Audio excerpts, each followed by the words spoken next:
Today I'm going to share with you 3 ways to absolutely accurately fix white balance in Photoshop. The first is, in the latest version of Photoshop, all you have to do is to click on the adjustment layer icon and then pick Color and Vibrance.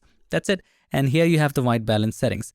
To make it easier for you, click on the eyedropper and click on any of the areas which should have been neutral in real life when this photo was being taken. So I'm assuming this wall, just click there and fixed. By the way, I recommend setting the sample size to 3x3 so that it takes an average color of 3x3 pixels. You can also try clicking on other areas to see the kind of results they give you. This seems nice to me and you can go with that. Here's the before and here is the after. Now, if you don't have access to this, you can also obviously use Camera Raw, but there's a trick inside of Camera Raw too. Let's delete this. For Camera Raw, you need to make a copy of this layer. With the background layer selected, press Ctrl or Command J. So that's a drawback. With the first method, at least you have an adjustment layer which is way more flexible. Anyway, if you're working with Lightroom or Camera Raw first, so this is how to do it. Go to Filter, Convert for Smart Filter so that we can change the values later. Now let's go to Filter and then Camera Raw Filter. And here's a trick inside of it.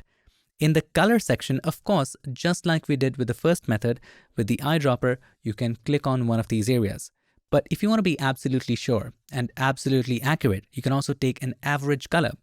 With that eyedropper activated, you can just click and drag and take an average of all of those areas.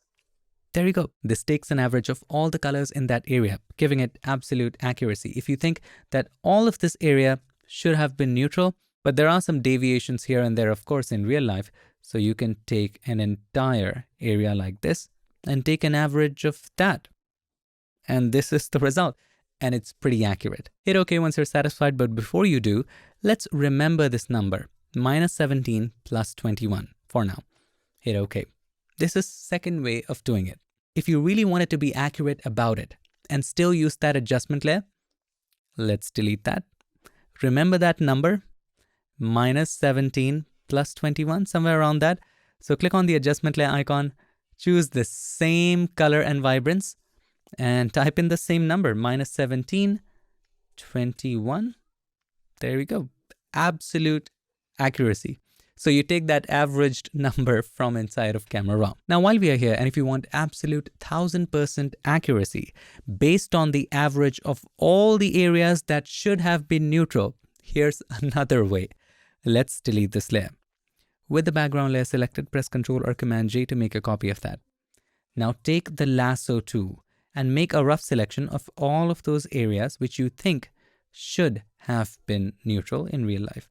So I'm just going to add by holding the Shift key, this area as well, this entire area. You can just keep on adding just to make sure that you have considered everything. Now I would not consider her dress because it's differently colored in different areas, maybe this area too. Once all those areas are selected, go to Filter, Blur, Average. It will take an average of everything. Now this color might look different from this color, but trust me, it is exactly the same. It's just an illusion. Control or Command D. By the way, just to prove it to you, let's take the color picker. This color is right here, right? This color is also right there. So it's an illusion. Hit cancel for now. You already know what we are going to do from here. Simply click on the adjustment layer icon, Color and Vibrance again. With the eyedropper, click on any one of those averaged areas, and there you have absolute accuracy. Let's hide it for now, and you can delete this or turn this averaged layer off. So that's another way of getting perfect white balance in Photoshop. I hope this video helped you, and if it did, make sure to give us a like, and also don't forget to subscribe, and not just subscribe. Ring the bell so that you, my friend, don't miss any other future tips, tricks, or tutorials. Thanks so much for watching. I'll see you in my next one. Till then, stay tuned and make sure that you keep creating.